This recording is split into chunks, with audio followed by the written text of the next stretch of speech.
Let's get some prize picks in today, guys. Last night's picks went 4-4. So this is the first support. James Harden and Will Smith both missed their lines. I believe Will Smith got a home run last night, so we got a hit, run, and RBI within one single hit. Unfortunate there. Freddie Freeman did go under, and Jovic got a lot of those minutes near the end of the game when the game was basically over, so he did end up cashing. Harden did not do much. He didn't even clear his taco line or that discounted line they had. The other sip was right down here. Tatum cleared his under 27.5 points very easily. Doncic hooked on this points plus rebounds. Honestly, looking back, I probably should have just went for the points, but got hooked on that. And then we got Diaz here. Hits, runs, RBI cleared. And Ryan did not end up clearing. He got one hit and did not get a second one. We'll get on to the board for today. We have another 2-4 mines coming here. I believe we're 0-9. I'm going to have to go back in the other videos and check. So if we hit tonight, we're basically break even. If we hit both, of course, we're going to be up. We're going to be keep doing this, and you're going to see the profits rolling in. The first pick I'm going with was going to be Obi Toppin on his over 8.5 points. But of course, that has just been bumped 9.0. It seems like a lot of people were on this. I believe it was a popular pick. He has cleared this in the 4 out of the 5 games in the series, but instead I'm going to go with his points plus rebounds. I think it's equally as good. Same hit rates on these, actually even better. As you could see, he cleared these much easier because of that rebounds factor. He has been rebounding quite well. We'll take a look into his stats right here on Obi Toppin. Apart from the first game, he's been putting in some decent minutes, 21, 17, 17, and 23 in the most recent one, where he got 12 points and 6 rebounds. Of course, easily clearing that 13.5 point line.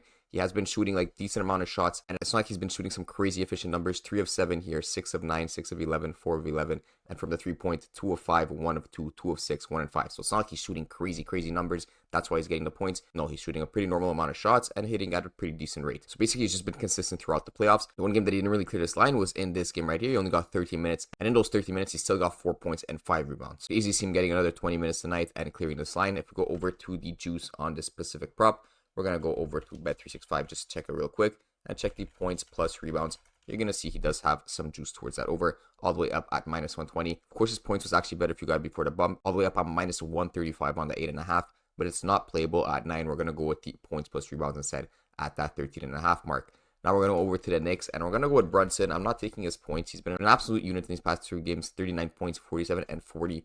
But I'm still going to leverage the fact that he's been playing well. I'm going to go over to his 3 points prop here. So on the over 2.5 3 points made, he hasn't hit this as often as he hit the point. He got 4 in the most recent game. He got 3 in game 3. But if you go and check it in a little bit deeper, go over to Brunson's props, he has been shooting too efficiently from the 3-point mark. So he got 4 out of 11 in this game where he cleared it. 2 out of 8 in this game where he dropped 47 points. He would definitely clear this line if he shot near his normal splits. And you could see in this game he cleared it with 3 of 7. And then the first 2 games he shot terribly, 1 of 6, 1 of 6. In the most recent games, he's actually been shooting more, so 7, 8, and 11 compared to the first 2 games where he's only shot 6. So if he shoots a little bit more efficiently than he shot in game 4, just getting that extra 3, you could see him easily cashing this over 2.5 3-point mark. And if you go and check the juice on the sportsbooks, which is the most important part, the heavy juice towards the over, all the way up at minus 132. We did flag this on the OddsJuice dashboard as a positive EV pick, over 2.5 3 points made on Jalen Brunson.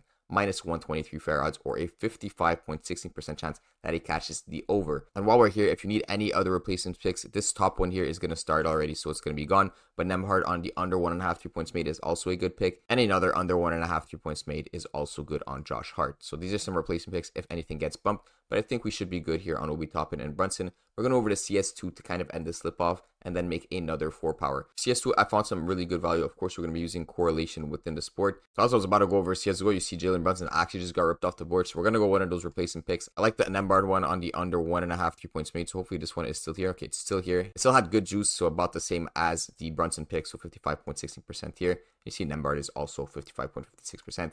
I kind of like the Brunson one, but we're going to go with Nembhard instead as the replacement because he just got ripped off the board. Now we're going over to CS2 and finally get into this one. CS2 works essentially, it's a round-based game. So you want to take the players from the same game in the same direction. So it's Party Astronauts versus Wildcard here. Make sure you're going on match 1 because there's 2 matches, match 1 and match 2. Grab the under 7.5 map 1 headshots on this.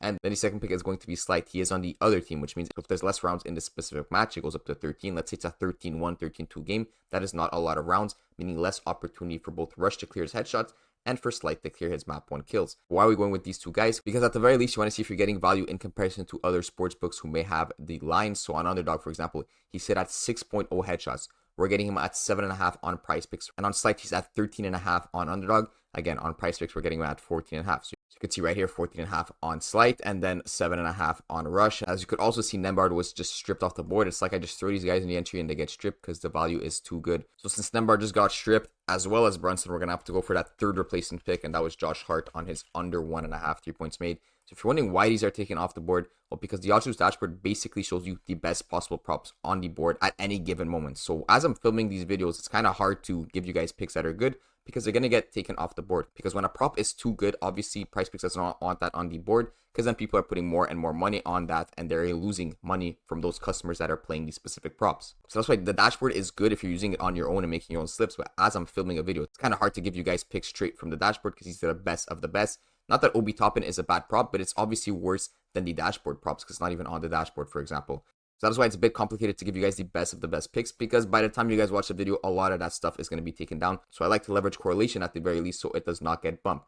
And that being said, if Josh Hart gets taken off, because he might, as we just saw the other two props get taken off, you're going to have to go with something else. Just go with another prop that you're liking. I'm sure you guys have something in mind that you were liking tonight. So go with that instead if he does get bumped. This is going to be the first step. We're going to get into the second one, and I do not think this one is going to bump. So let's start it right away with Kelly Oubre on his over 18.5 points, rebounds, plus assists. Last time Philly played, if you remember, I took Kelly Oubre on his under points as well as Kyle Lowry on his over points. So now we're going with the reverse. And as you can see in the past 5 game log, he cleared this 3 times. And if we go over to Kyle Lowry on his points, he shot a whopping 0 points last game. He stayed right under that 7.5 in this game here. So if you remember Oubre's game log, he got green, green, green in these 3 games, and then he got red in both these games. So there's kind of a relationship between these guys. Obviously, I'm just showing you the past 5, but I do have data to back it up that throughout the season, there was a sort of strong relationship between Kyle Lowry and Kelly Oubre. When one goes over, the other one is more likely to go under. And that's kind of how it is for a lot of pairings in the NBA if you look hard enough. So that is going to be the first 2 picks I'm going with. And as always, we have to check the juice. So let's check Kelly Oubre on his points, rebounds, assists.